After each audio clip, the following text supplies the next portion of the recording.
आज हम चरण सिंह परिहार चैनल के माध्यम से बोलने जा रहे हैं। ये परिहार वंश के वंशावली को बखान करने के लिए इनको ग्रामीण भाषा में भाट कहते हैं, जो यानी वैसे हर जैसे परिहार, परमार, सोलंकी, चौहान, हाड़ावत, चूड़ावत, राजावत, शेखावत और तोमर अलग अलग ठाकुरों के अलग अलग भाट होते हैं। कैसा? तो आप परिहारों के भाट हैं, तो अब परिहारों की गद्दी कहाँ कहाँ कायम रही, कहाँ कहाँ उन्होंने मतलब शासन किया, उसके बारे में आप बताएंगे। पहले अपन आप परिचय दें। आपका शुभ नाम कहाँ है? मेरा नाम गुलाब सिंह है। गुलाब सिंह। जिला अलवर, तहसील रामगढ़, गांव का नाम बगल राजपुर का रहने वाला। आप फोन नंबर अपना? 9828 9837 97। ये अपना नंबर है।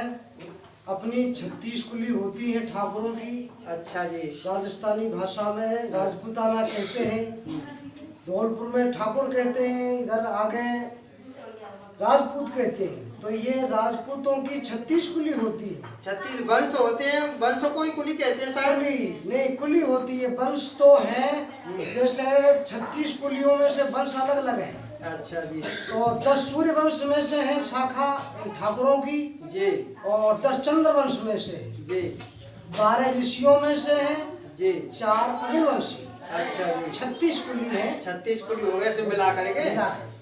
शाखा होती है 989 989 जो राजपूतों की। राजपूतों। अच्छा जी। तो हर एक वंश में से शाखा होती है। जी। चौहानों में से हाड़ा, खींची, सोनगरा, देवड़ा, पवैया, भदौरिया, निर्माण। कछवाओं में से नरूका, राजावत, शेखावत, किलानावत, बाकावत, गांगावत, रत्नावत। तो इस तरीके से हर एक वंश में से शाखा होती है। परिहारों में से भी कोई शाखा है? और परिहारों में से शाखा है। अच्छा, कौन कौन सी शाखा है? पहले परिहार वंश की मैं ये सुनाऊंगा कि परिहार वंश कहाँ से चला। हाँ जी। उसके बाद में शाखा बता।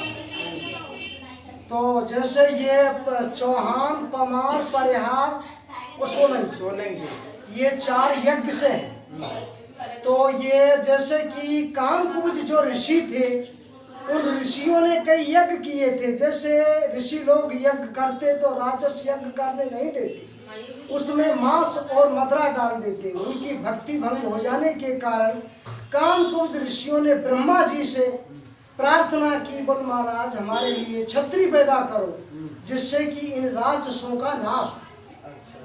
तो ब्रह्मा जी ने कहा, जाओ ऋषि माउंट आबू पर जाकर के यज्ञ करो, हम आहुति देंगे, तुम वेद विधि मंत्र से छत्री पैदा करो जी। कामकुब्ज ऋषियों ने माउंट आबू पर जाकर के यज्ञ किया। दूध का पुतला बना करके गंगा जल में नहा करके उसमें डाला, तो जग जेठा परिहार हुआ। अच्छा जी। जग जेठा परिहार हुआ। दूसरे नंबर परमार हुआ जी, तीसरे नंबर चतुर्भुजी चौहान हुआ जी, और चौथे नंबर सोलंकी। सोलंकी सबसे बाद में हुए थे। ये सोलंकी सबसे बाद अच्छा। जो चालुकिया सोलंकी के नाम से। जी जी। तो ये 4 वंश वहां से इनका निकास माना जाता है जी। अब इनकी चारों की अलग अलग राजधानी है। अलग अलग राजधानी। अच्छा। तो अपन चलते हैं परिहार वंश पे। तो परिहारों की जो गद्दी परिहार वंश की ये मतलब भाट है, परिहार वंश की ही मतलब बखान करते हैं। अब चलते हैं परिहारों के बारे में, उनकी गद्दी कहाँ कहाँ कायम रही, उसके बारे में विस्तार से श्री गुलाब सिंह जी आगे वर्णन करते हैं। तो मुख्य गद्दी इनकी जैसे आबू के बाद में इनकी गद्दी कालिंजर की पड़ती है। अच्छा, कालिंजर में। कालिंजर पर जी।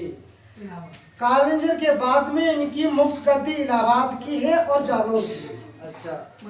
जालोर के बाद में इनकी गद्दी मनोवर की और मनोर के बाद में उरई की गद्दी मानी जाती है। उरई के बाद में इनकी गद्दी कन्नौज की मानी जाती है।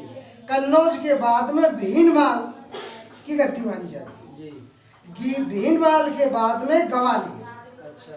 और ग्वालियर से ये चल करके और ये रुधावली पड़ती है। रुधावली ग्वालियर से चल के रुधावली बसाई थी कि चोखी गढ़ी? नहीं नहीं, रुधावली बसाई। अच्छा, रुधावली बसाई रुधावली थी बसाई जी।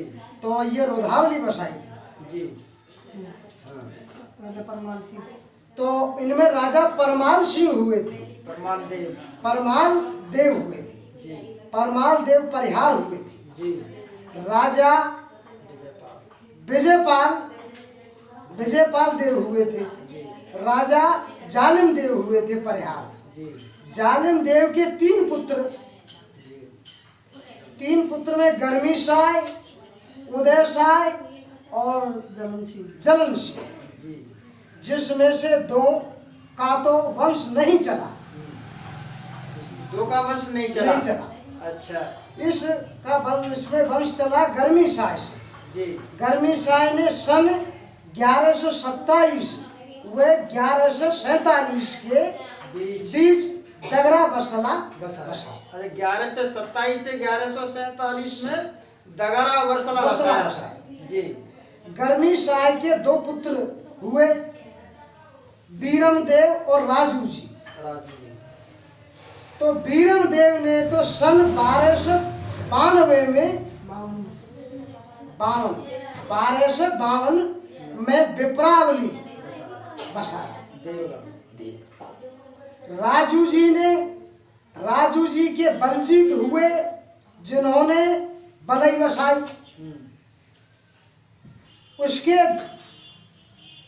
उससे जोधपुर और छदामीपुरा बसाया। अब तुम्हारी शाखा है ये, जैसे तुम पहले बता रहे थे कि हमारी कौन कौन सी शाखा है जी।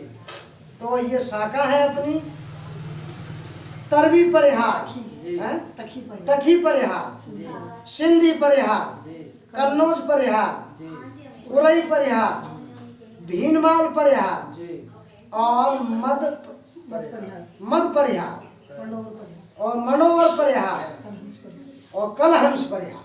जो मतलब यहाँ जो दगरा और बरसला और चोखे गढ़ी बस, ये कौन से परिहार है? ये परिहार है, इनकी शाखा नहीं है। ये शाखा वाले परिहार तो दूसरे प्रांतों में है, यहाँ इनकी शाखा नहीं। इनकी शाखा नहीं है, ये और से परिहारी के ग्वालियर से चल के आए। ये ग्वालियर से, जैसे ग्वालियर से चल के आए हैं, तो ये मतलब इनकी शाखा नहीं बनी। ये यहाँ से जो निकल के कहीं अलग गए, जैसे मंडोवर पहुँच गए तो मंडोवर शाखा बोलते हैं। तो इस तरीके से ये शाखा। तो ग्वालियर में इनकी गद्दी छिन जाने के बाद में यहाँ आए, किन के बीच में युद्ध हुआ था? ये कन्नौज के राजा जयचंद थे जी। तो ये जयचंद, जब ये राज कन्नौज में भी था परिहारों का जी, तो वहां से इनकी जो है ये तो गद्दी जो परिहारों ने कुछ दान में दी थी कन्नौज राजा जयचंद की जी। तो वहां से ये निकल के और ये ग्वालियर आ गए जी। अच्छा, ग्वालियर है। ग्वालियर में से यहाँ आए थे। हाँ, ग्वालियर से फिर ये जा गिरे। जैसे ग्वालियर तक तो राजधानी थी जी। उसके बाद में इनकी ये जागीर, जैसे 12 घोड़ा की जागीर बोलते थे, 24 घोड़ा की जागीर बोलते थे, तो इस तरीके से ये जागीरें। तो इस तरीके से अपना ये वंश है। और आपका